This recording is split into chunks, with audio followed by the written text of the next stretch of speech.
What's up, Rockstars? Today I'm going to be doing a big video, a long overdue news update about some Kickstarters that are live right now, that are coming up, that you can late pledge, that are in production, that are delivering, all that kind of stuff, plus some very newsworthy updates I'll be talking about, especially something that I think every Kickstarter backer and board games should know about and use from time to time, perhaps even as well. So we'll get into all of that here very shortly.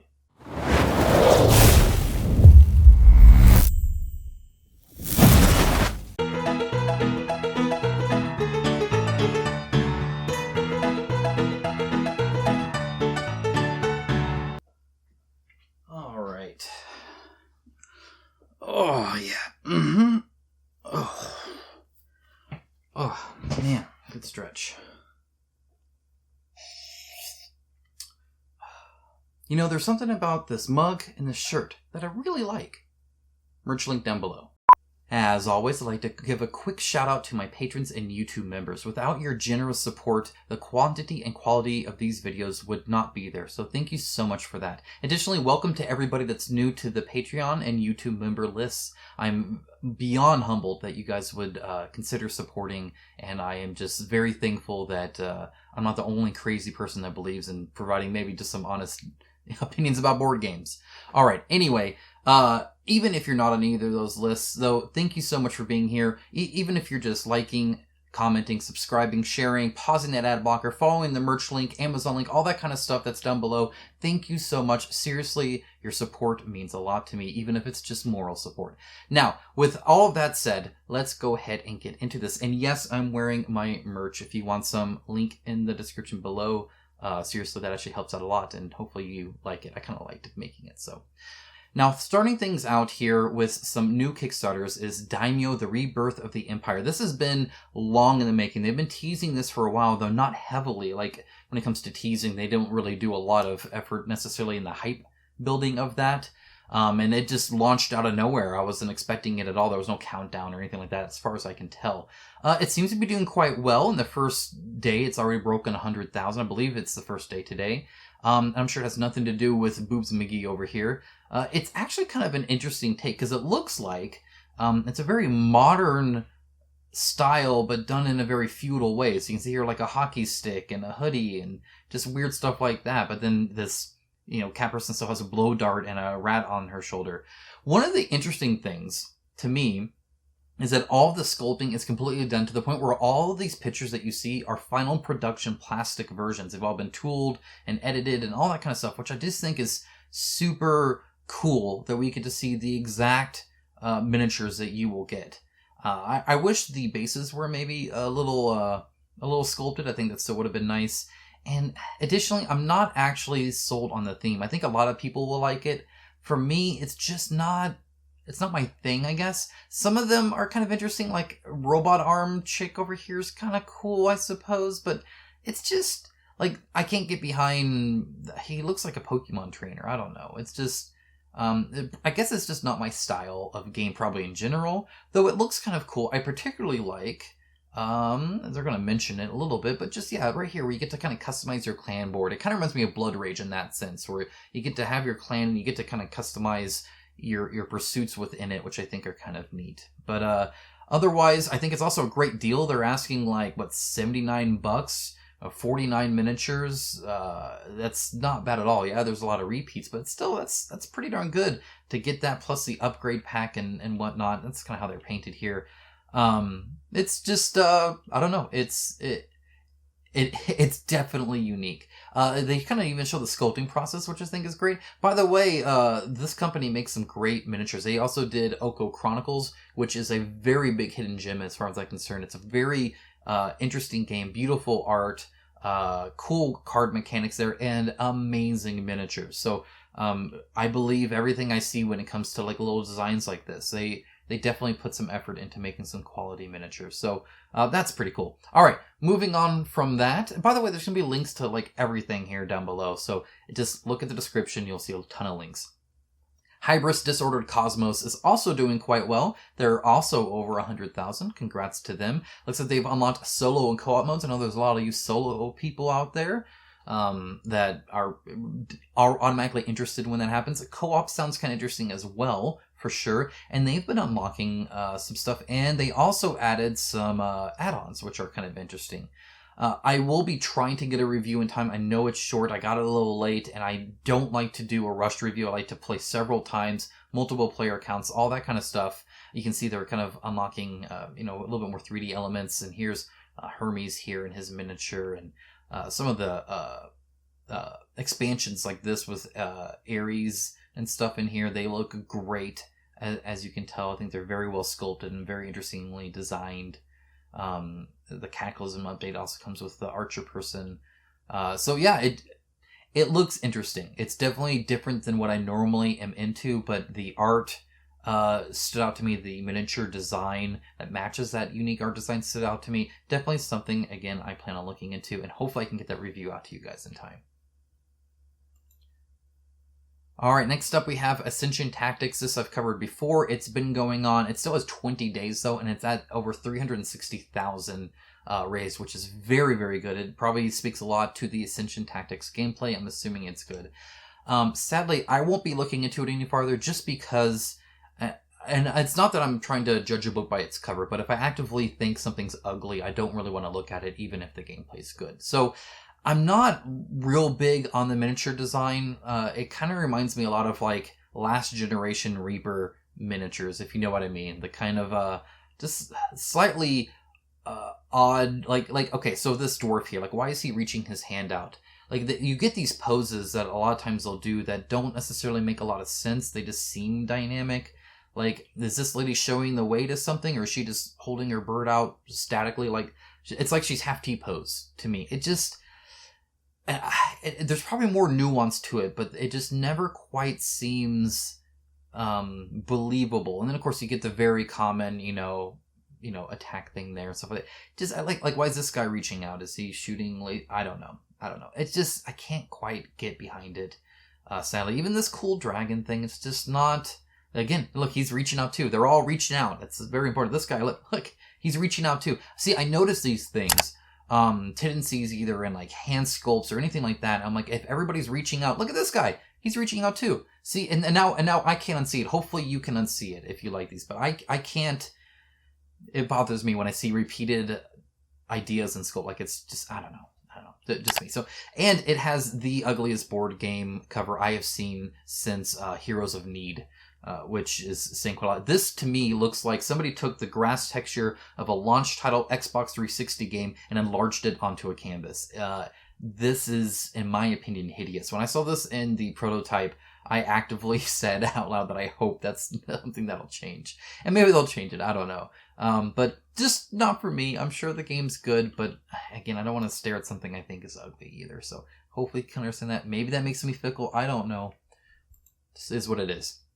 Alright, Dead Reckoning is also doing very well. 4,700 backers, 14 days still to go, over 430,000 raised. That is quite impressive. And again, I think it's a good sign that the gameplay itself looks good, and the AEG company is probably fairly well liked. I'm pretty new to them myself, but it definitely looks interesting, and I appreciated them reaching out and kind of getting in touch with me just on a whim when I mentioned them on Twitter. I thought that was quite impressive of them. I will say that there is one thing that I think shows that if you have a good product, even if you do things in a dumb way, that it still works. So, yeah, that's the first thing I've seen this. Okay, so their very first, and I would never suggest you do this. If you ever ask my opinion on how to run a Kickstarter, this is not how I do it. Their very first unlock as a stretch goal is a paid add-on, which I think is hilarious. Like, the first thing is, give us more money! Like, don't do that. And not only that, but look, the first three, that it's like, hey, now you can buy this. Hey, now you can buy this. It wasn't until, like, the fourth unlock that they finally, like, added something for free to it. Now, this is free, I think, to some pledge levels. And in fact, I think the Legendary Pledge gets all of these, right? But the deckhand doesn't. It's just, it's really funny. I thought so. Not only that, but it still exists to this day. $45 add-on right here if you're not paying for the Legendary Captain, which honestly, I mean, it looks like a good price, but And they don't show any even stand-in art or anything. It's all just white boxes. Like, even the envelope's white. Even the die is white. They couldn't even be bothered to show the die. You get the box and the rulebook, which is just the box art printed on it. It's just... If you do this, to me, it makes it seem like you're not prepared. Like you came to Kickstarter and you're like, oh crap, there's these stretch goal things. Well, okay, how about we put the add-on on there? Well, we're not ready with the add-on. Well, just put it on there, put white boxes everywhere. Like, it just, to me, it screams not prepared. Now, that doesn't mean that they weren't prepared. That's the image I get from it. That's the inclination I get when I see something like this. It looks like, considering they had all this other stuff, that they probably were prepared, but that's, I don't think, putting your best foot forward either. It's like, here's some very generic white boxes, some hints at some stuff, give us more money for it. Thanks for unlocking the stretch goal. It's just funny. It cracks me up. I don't know who thought that was a good idea, but I mean, they're doing great. So maybe it's just me and I look too much into it, but that's like, I even get bothered at concept art for, miniatures. Like, unless it's very obvious that the game exploded past what they thought and they're actually offering stretch goals, like real stretch goals. Otherwise, you should plan it enough to where you at least have some kind of render. I prefer more than, art. Just because sometimes I will like the art and not like the render at all, and so it's kind of a bummer when that happens.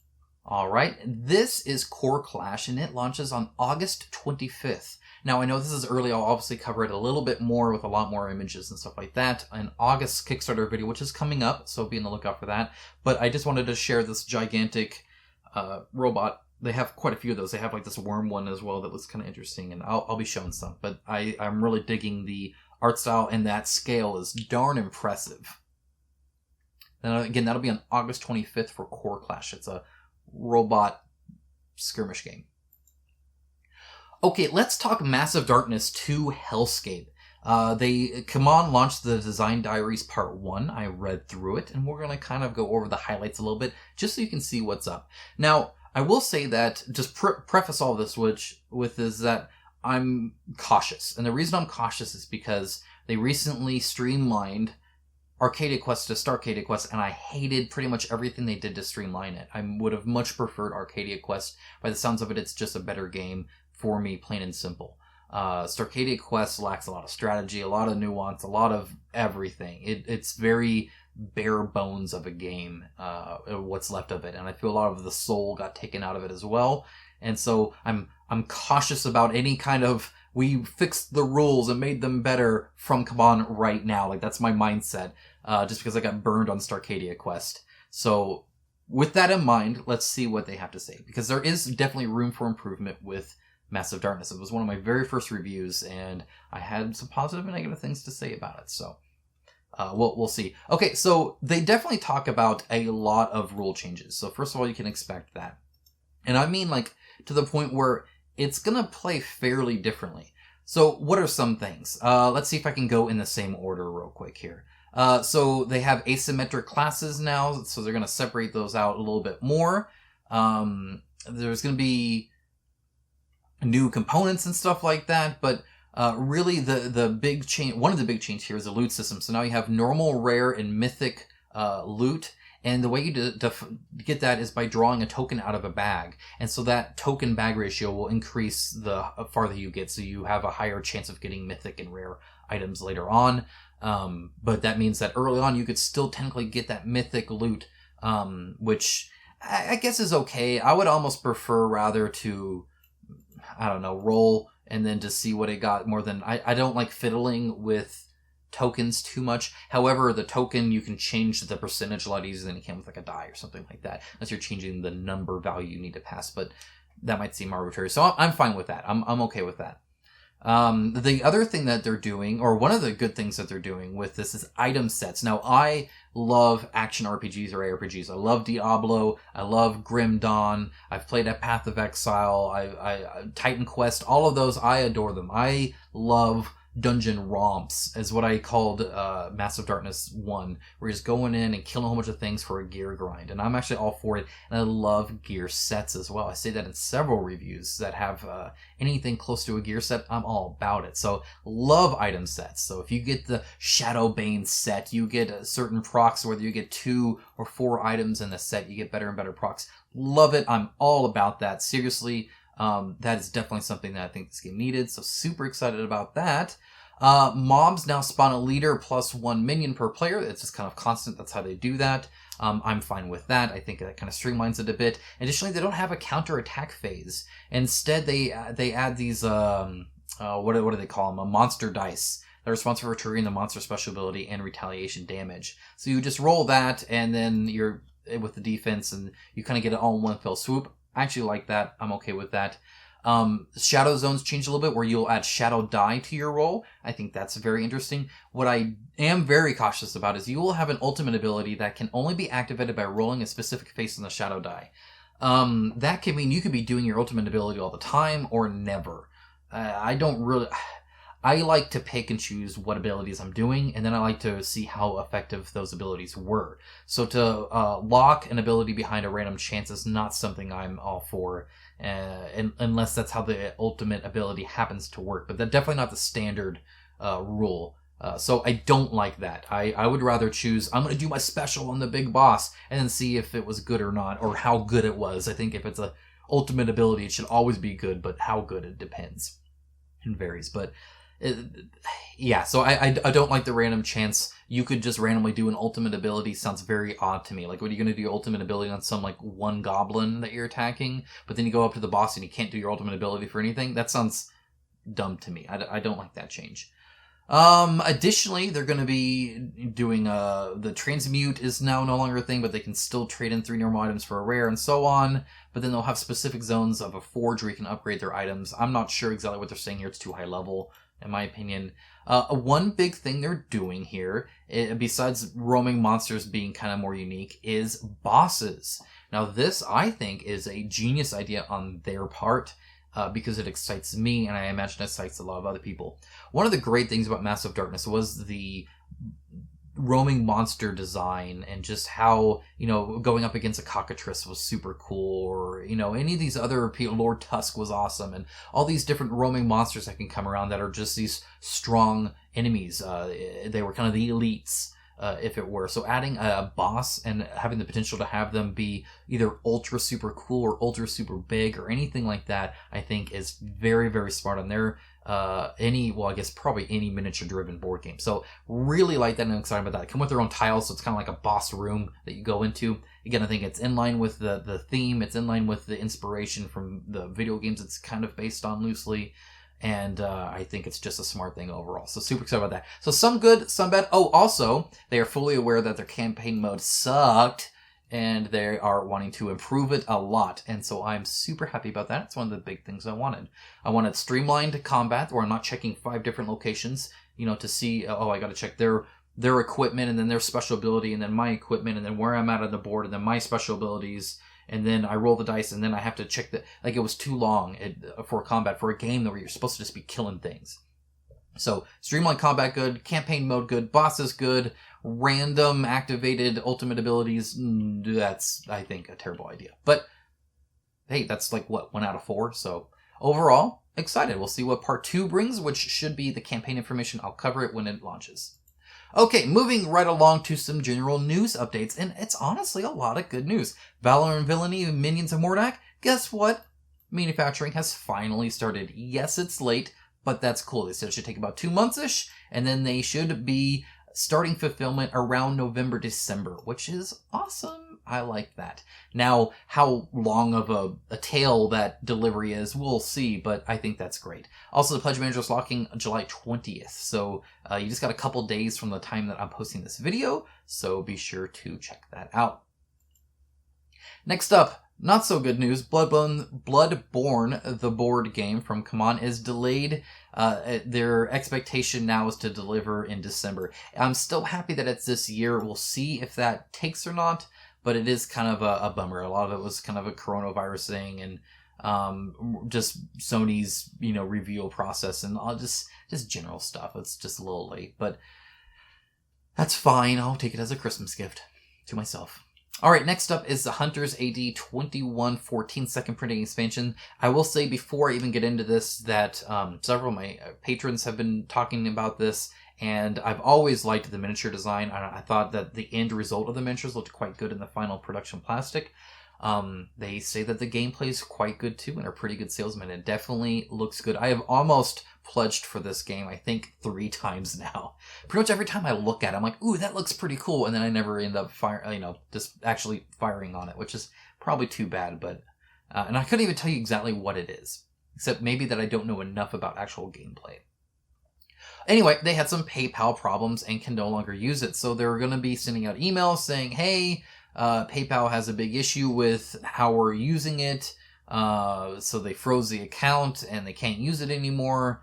You can't use PayPal to sell items as a pre-sale. So FYI, if you're a developer and you're looking at this, don't use PayPal for Kickstarters. And they're saying like, hey, Awakened Realms and stuff like that had this problem too. They're going to be contacting you to hopefully try and get that refunded and then put it in the other one so that they can actually get the funds. So, if they email you, try and help them out probably.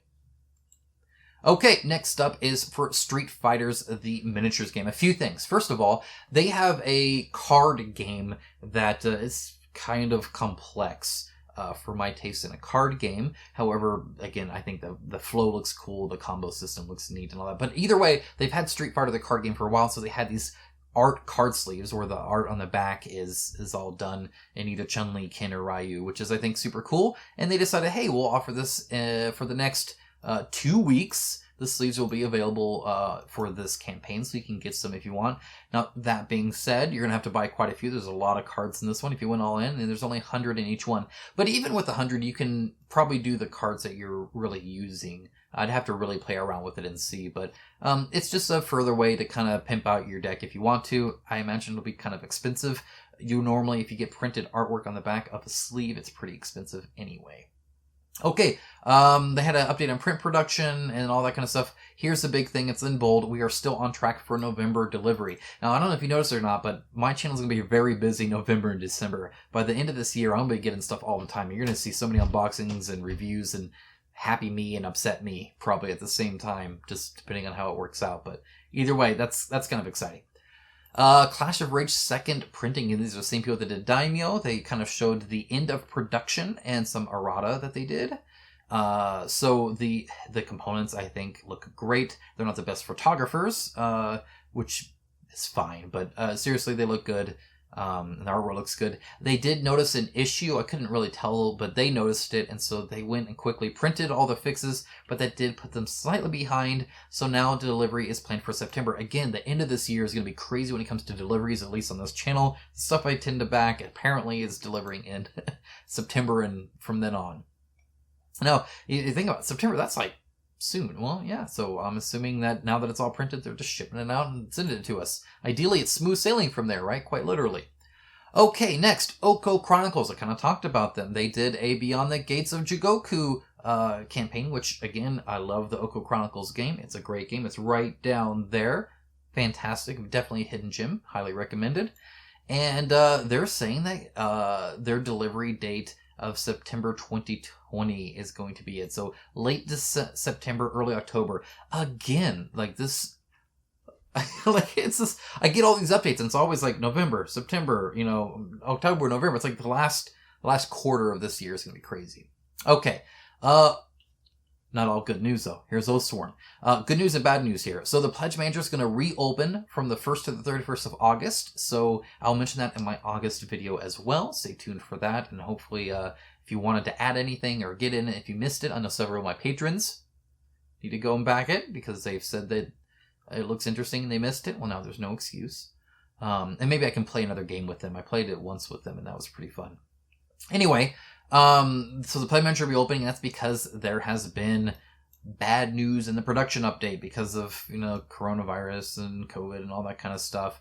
Anyway, there's a Chinese New Year and all that, so they've kind of been pushed back, which is a bummer. It means it won't be this year. However, these are some of the production miniatures that they have made these are the actual final production plastic, and I must say that they are quite good. Now, I'm going to talk about these briefly, but then I'm going to go into a little bit of spoiler territory. I will warn you, so hold on. See, there's a big warning there, and I'll do that as well. They also released their story rulebook, so be sure to click that. Check that out. It's like 10 pages. It's not a lot. If you like what you see, or if you don't like what you see, there's an email there. Let them know for sure. They want more playtesters. Contact them for that. And they're doing all sorts of other stuff. Okay, talking about these miniatures. So I have 2 different copies of the Broodmother. I had a resin version, and I had a resin cast version, and then a 3D printed resin version, and with like the posts that you have to prop it up with and all that kind of stuff. And so looking at this and having painted it now twice, I will say I think the definition between the kind of necrosis and the fur is very good on her. I've always found the texture on the rats on top to be quite smooth, to the point where I was tempted to paint them as like naked ones, but they're supposed to pop out, and the popped out ones have more texture. I've never really cared for that, but it's whatever. What's important to me though are these eyes, and it looks like all of the eyes turned out very, very good. Even on my copy, especially the 3D prints, some of the eyes were a little shallow, so I'm happy to see that the eyes turned out good there. Also, the separation between this texture and this bone plate is good all the way through. There were some soft spots on the ones that I painted, so happy to see that. Same with the teeth. I think all the teeth turned out fantastic as well. So very honestly happy with the detail quality here. The base looks great. The texture on these look good. I noticed the spear here is a little bent, but that's fine. I'm okay with that. None of the blades here look like banana blades. A lot of times they'll get really thick ones. None of them are very thick. The damage looks good on all this stuff. Honestly, these look as better than I would anticipated. They're using a manufacturer that isn't really known for miniatures, so it's good to see this. All the texture here, again, it looks exquisite. Very good here. Love the battle damage there. All that looks good. Okay, I'm going to go into quick spoiler territory, so if you don't like this, I will put a timestamp. Go ahead and jump to that, and you can avoid seeing some very, very cool miniatures. Alright, so if you haven't been spoiled, or if you have, here are some more final production plastic. I just wanted to say, because I would never commented on it because they were, spoiler or whatever. I never really care about spoilers when it comes to seeing content. It's the story that I think is, you don't necessarily want spoiled. And even then, we live in an age where spoilers are kind of unavoidable anyway, and they've never really bothered me. This miniature is freaking sweet. And so I really wanted to talk about it because I've never been able to talk about these things. This is an amazing, look at this thing. Can you imagine? It's awesome. I love how the wings ended up. I think they're perfect. If they were any skinnier, I'd be worried they'd be too fragile. So I think they're a perfect thickness to still look like wings, but be thick enough to actually kind of work. And they have enough flat stuff that you can make it seem translucent. Look at the texture on the back. It's great. The pose is good. Everything about it's good. That's awesome. Here's some more of the rat. There's some more stuff down here, I believe. But I know there is. So, getting past the stuff that you guys have already seen in the update. Come on. Okay, so here's the other guy. You may have seen this on Ron's channel. I've fought against this guy, and he's amazing. So if you're wondering how this guy fights, he essentially teleports around and then shoots magic at you. So he's very projectile-based. And again, because he's teleporting around, that movement, quick movement, really comes in handy. Like if you have the kind of the elf plant chick that can run on trees, that's huge. If you have the witch warden combo where he can bounce magic off of, or she can bounce magic off of him to reach farther, that's also super helpful. There's a lot of tactics you can do around him. He's a very cool fight and much different than the giant rat, which is just spawning the broodmother, which is just spawning all these ads and then using those ads to attack more from a distance and then maybe spitting some bile at you and stuff like that. So, this is, again, a very cool fight, and he looks so good, and he's so big. The fact that he's this big and he's crouching, if he was standing, he'd be massive. It's awesome. And I don't know if you noticed, he's got a dude on the totem. It's a super cool miniature there. These guys look great. I always look at chains. Stitching's a good one too. These both have different kinds of stitching and some chains. They all look great. Additionally, he's coming off of the base, which I always actually appreciate. I like it. The base can be larger or smaller. I don't actually care about that. It's just, if you're not centered and just kind of as long as the base doesn't seem like it's framing the miniature, I'm pretty happy with it. It makes it seem more natural and less staged, in my opinion. him with his arms back and forward like that with his torso twisted on there. Looks great. So they just look awesome just in general. I didn't comment about these walls, but the difference in texture here, it's a great transition. I'd worry there was some muddiness there, but that looks fantastic. So dry brush well. Literally, I think this looks great. Okay, but we're going to move on. Okay, so you may have heard of a game called Celestial. In fact, you'll see right there. There's some miniatures. In fact, there's some back here as well. I painted Nua, and I have some other ready to be painted, actually, that I need to do soon. Zerong, actually. Very unique style, and they released a new miniature, and as you can see, a very unique miniature. I love that they added the basing to it. Again, and I'll say this as many times as is needed, one of the biggest benefits for a textured base is not just texture. I can add texture. I love, actually, basing miniatures. I think it's a lot of fun. But when you base it to this level to where you can customize the sculpt of the miniature itself, that's huge. If you don't, you could never make him this pose with his legs like that if you didn't provide that, because he would have had to fit on a flat base or be assumed to fit on a flat base. You can't ask people to make a custom rock, right? And so by combining the sculpt of the miniature all the way down to the base, you get these wonderfully unique sculpt designs, which I think are awesome. So I'm very happy to see that. Also, these feathers look amazing, especially as it goes up to this skin part here. The transition there I think is great.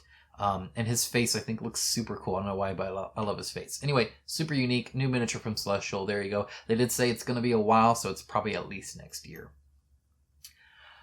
Good news, maybe. Well, yes, good news, because at least there's a resolution here. Resolution to the legal dispute for Joan of Arc 1.5. They will be working with Kickstarter to get rid of this ugly gray box. We can actually see the campaign page again. That's big. So how they got it? Well, they didn't really go to court per se, and said they're going to be working with Pascal Bernard, the author of the game Time of Legends, Joan of Arc 1.0, and he will be working with them on the 1.5 stuff. Now, this will cause a delay because I have to work with him, and I don't know what work with him means. That's what kind of kills me, I guess, a little bit here. So essentially, it sounds like he has to sign off on all of the content. So he has to say, yeah, this is good, this is good. Almost like he owns the rights to the IP, or at least has a stake in the say-so in it, is, I guess, what I'm gathering here. And by all means, feel free to update me, Leo, or anybody from Mythic Games, and I'll put it in my next video for sure. But that's kind of my worry here, is this kind of cross-checking and stuff like that. If he's just playing ball and he's like, yeah, that looks good, that looks good, that's good, I just want to pay check, then that's great. That's not much of a delay at all. If he's honestly like, I want to do this and I have these pre-planned notions here stuff, it gives me like Justice League flashbacks where they change director and they each want to go a different way. It's like, I can see this taking a lot of time. That's what worries me, is that he's like, well, I want to do this and I think that's a terrible idea, so we're going to get rid of that. And of course it's after the campaign, so it's after all of us gave the money on what it is we're backing, and it could fundamentally change for all I know. So I'm a little worried about that. I really hope that they are very transparent about any changes that he's pushing forward, and ideally we get a sense of how much they're playing ball with each other, that they're kind of, ideally they're both in the same mindset, going the same place, and it's pretty smooth sailing, but I don't know. It just worries me. And then, of course, if you change this, then do you have to rebalance it? Do you have to replay test it all? Like, it just, to me, this seems like it could take a long time. Not taking a long time is Super Fantasy Brawl. They have, this week, they should get the first full production copy to unbox and look at for them. If there are no changes needed, then they can go and just keep making this thing and send it out. So that's good. I'm happy about that. Okay, now from this point on, I'm going to be talking about industry stuff in general. Some will be quick, some will be more detailed. Golden Bell Studios, I've talked badly about. I think everybody's talked badly about. Decided, I think that I don't know if they just thought nobody would notice or not, but they have obviously purchased some bots to like them, at least on Facebook, I guess, to make them seem more of a real company. So they have like 222,000 or some junk like that, 225,000 likes on their page suddenly. As you can see, we were notified it jumped up 142.7% in the last 7 days. If that's not obviously paid for fake likes, I don't know what is. It's probably actually against the terms of service to Facebook, but Golden Bells doesn't ever care about rules or laws or anything like that, right? That's why they're being sued, and that's why they were kicked off Kickstarter and all that kind of stuff. So just want to point that out, that they're not fooling, I think, anybody. Okay, this is the fun one. This is Tom talking about a Walmart surprise. Now, first of all, I thought, I was like, he's not supporting his friendly local gaming store. Like, why would he not be at a game store? Why would he buy that at Walmart? Walmart can't let you play Magic the Gathering. Walmart won't have an employee talk to you about a game and what's in it, whether or not it's a be a good fit for you. They don't provide any services for the board game community. Why would you support them? And then I noticed this like weird upside down sticker here. I mean, it's like backwards stuff because it's a selfie. Weird seeing without a hat. But I was like, well, what is that? So let me look at that. Well, look at that. Includes exclusive Venom hero only at Walmart. Now, before anybody freaks out, the Venom character was on Kickstarter, when and confirmed. At first, I was like, oh my gosh, the Kickstarter people didn't even get him. That's ridiculous that you would put that behind Walmart. However, I'm still against this, and here's why. I'm against it because, first of all, it wasn't obvious one way or the other if he was going to be available. And like they failed to communicate any kind of retail decisions at the Kickstarter, which I think is a bummer. It also is a bummer that it's available at retail before backers get it. But I don't like, and again, I talked about this kind of with the comics too, but even more so this because I've seen what happens. Coming from the video game industry and a lot of experience being into that industry as well, this is not a good practice to do these store exclusives. It got to a point in the video game where if you wanted the full video game, you had to buy the game like 4 times. Because there was an exclusive at Best Buy, and there was a separate exclusive at Walmart, and a separate exclusive at Target, and a separate exclusive at GameStop, and a separate exclusive at EB Games, and then a separate exclusive if you buy this edition, and a separate exclusive if you pre-ordered it. And so you got all these different versions. You could never have everything of the game. It just was not possible. Even if you got it all, half the time the stuff would only work with that copy or stuff like that. Or then there was the international version has this, and it gets ridiculous very fast. And it's not a good practice for consumers.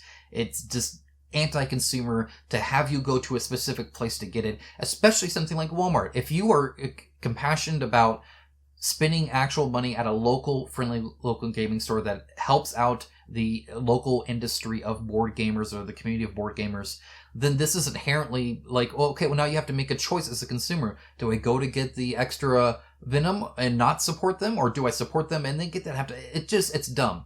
I do not like exclusive store stuff like that. If it's available at stores, it should be available at stores. My opinion, I've seen it go really bad in the industry before, and if we don't put a stop to that now as a community, if we're not vocally against it now, it's just going to keep going.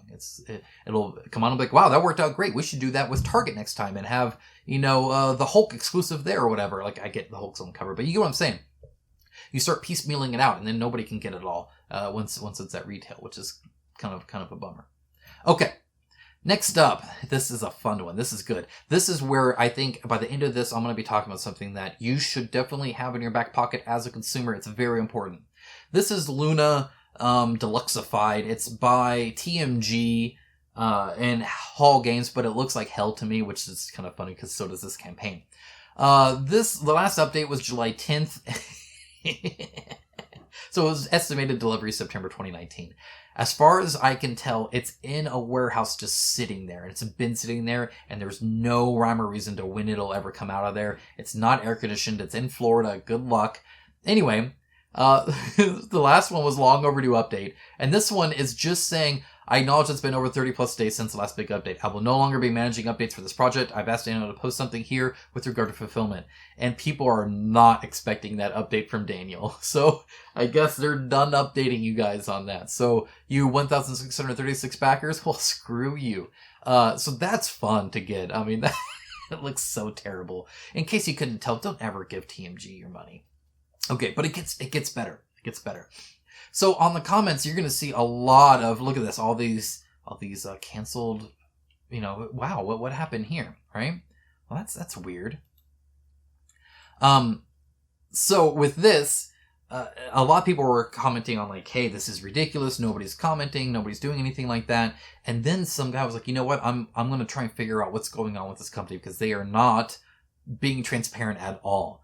And so you can see here, Michael Mendez or whatever, who's the guy who does this, right? The CEO of it. And I mean, sorry, not sorry, I guess, for saying a name, whatever. Anyway, he was looking for a PPP loan and couldn't get it. If you don't know what a PPP loan, it's for businesses to continue to pay their employees when they're having financial hardships.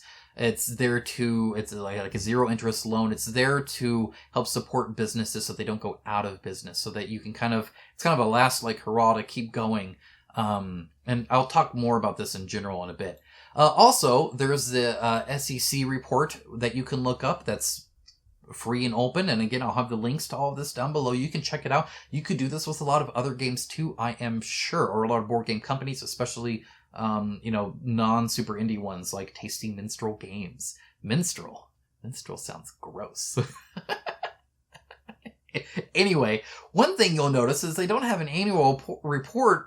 The last one looks like here's from, was submitted in 2019 for the previous year, because it like goes back, right? Kind of like taxes. So, anyway, it's past 4:30, so I don't know how long they're going to wait. It's past 5:01, but we can still read it.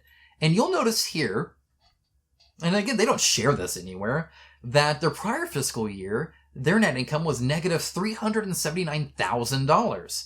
And then the next year, to further put insult to injury, it was another negative $112,000.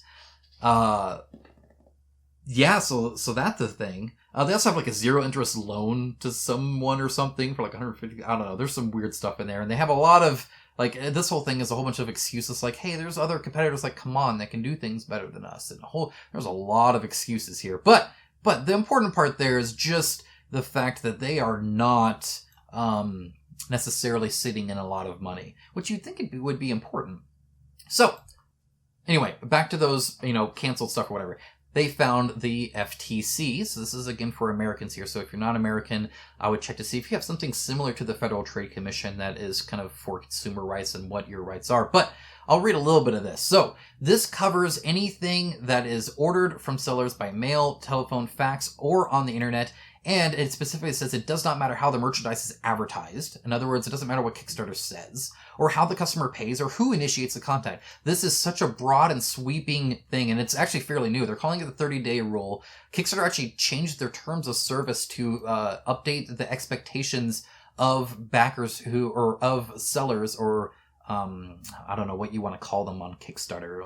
The companies providing or saying they'll provide the product. What their expectations are actually because of this. I mean, they claimed not, but it happened at the same time, so whatever.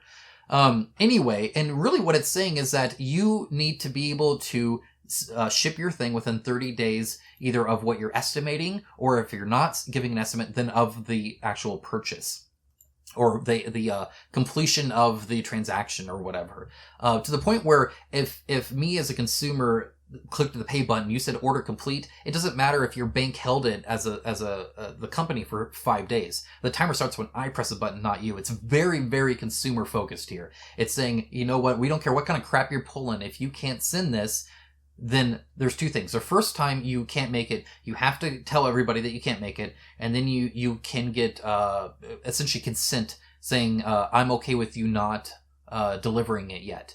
Now, in that first one, first of all, you should seek it out, but if nobody responds, silence is assumed yes. However, if you can't do the next one, because you have to like provide a plan, like, okay, well, when can you do it? Or 30 days from that, if you don't, or you can't. Then you have to get permission from the person that gave you money saying, I'm okay with you not giving me my product yet. And if you say no, you have to refund in full. That includes Kickstarter fees, that includes shipping costs, that includes everything that was in that order now, unless there's a partial shipment. There's a few stuff on there. But that's kind of the big deal here, is that you don't even have to go through their Kickstarter fee crap where they don't even give you that back.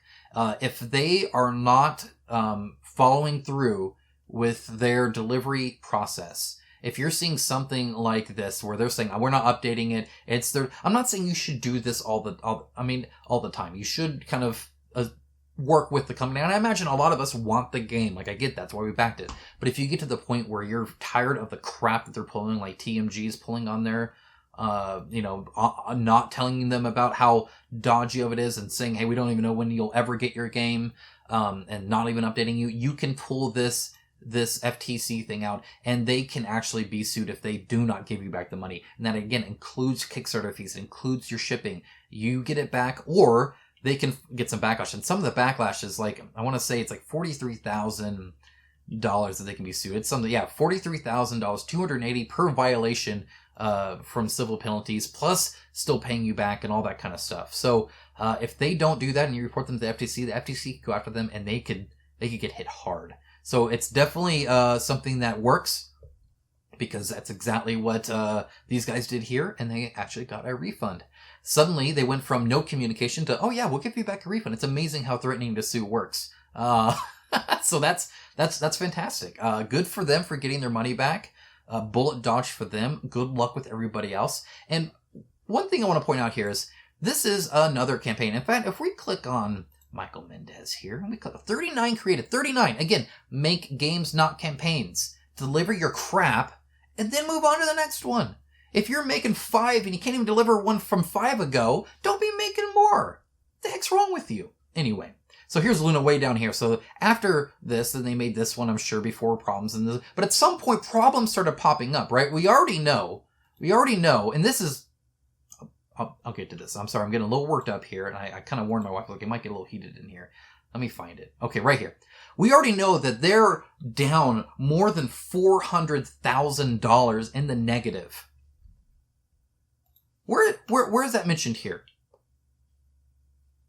Where? They're saying they're going to deliver this in October 2020 on what?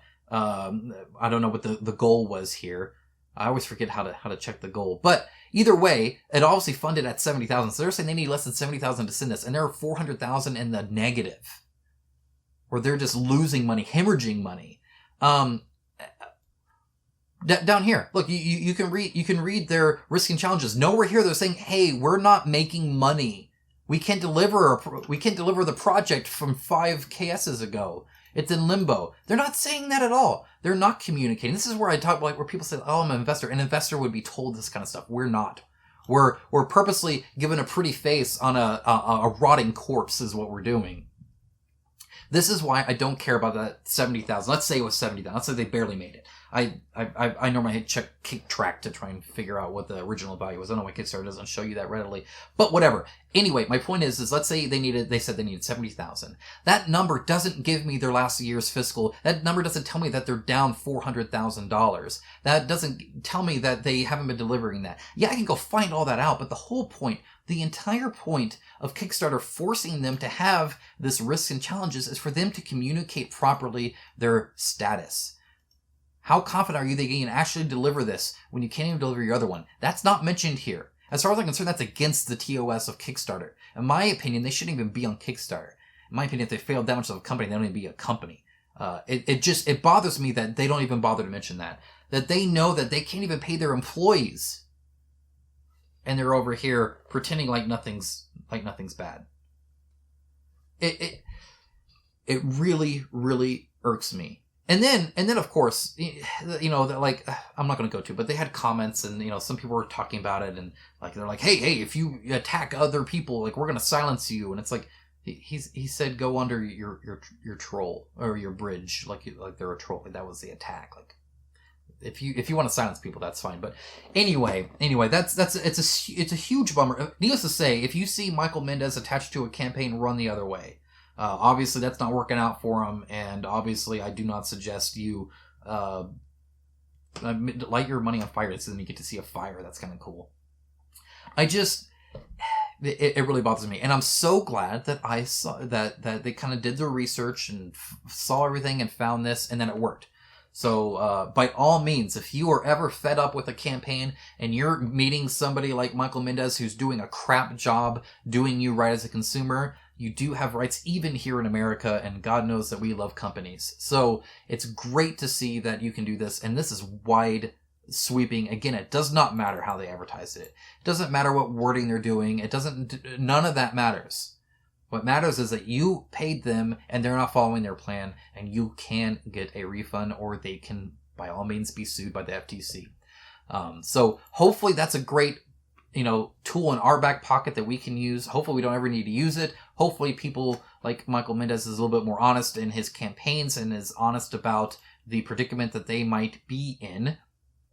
Because this is bad, and having a campaign that looks like everything's hunky-dory when you're losing so much money, it's ridiculous. I just don't get how you can do that with any kind of conscience. I really don't. I understand getting in a bad situation. Now, I understand really trying your best to dig yourself out of that, but you can't do it unless you're frank and honest and upfront about it with people. If people want to back you and believe in you and believe in your game, they will do. If they knew you were in trouble, for all I know, some of those backers would help more. When Ludus Magnus Studio asked for $15 extra from everybody for shipping, now I thought that was a freaking stupid thing of them to do, and I doubt it'll help them long term financially. For the short term, there were people that, again, just are believing what they're doing in their game and want their game and love their game, and they over-donated. They gave more than $15. You want happy backers, not people robbed from their money. Like, that's not... I don't know why this is... I have to tell people this, but that's not what you want.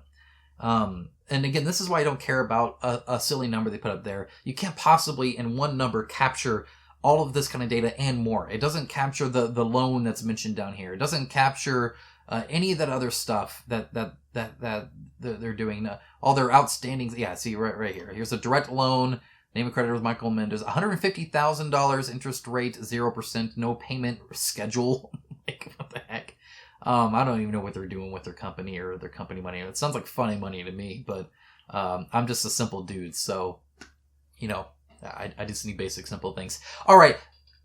I get it. I started yelling and ranting. I'm sorry. I just get worked up when I see stuff like this. It bothers me that this looks... It just bothers me that the 713 people that backed this probably didn't know ahead of time that the TMG company was losing so much money, was struggling to pay their employees, was struggling to deliver their product from the warehouse and all that kind of stuff. And like you saw before, everything I say here comes with the disclaimer that I'm just a dude. I can only do so much research. I'll get some stuff wrong. By all means, do your own. There's links down below. Do all that stuff. Please don't sue me. I'm just trying to help. All right. Anyway, guys, thank you so much for watching. I know this is long overdue. I will be doing more. Trust me, I'll be doing a big August one. I'm going to be trying to get that Hybris review out to you guys, so I'll be working hard on that. Actually have a game day tomorrow, which is today, so hopefully I can maybe get a game in on that. Just got to talk them into playing it with me. So anyway, thanks so much for watching. Have a wonderful, wonderful rest of your weekend. I hope it rocks as much as you do. And again, thank you everybody who has reached out recently in support of just kind of the things I'm doing and saying. I really do appreciate it. All right, guys, take care. Talk to you soon.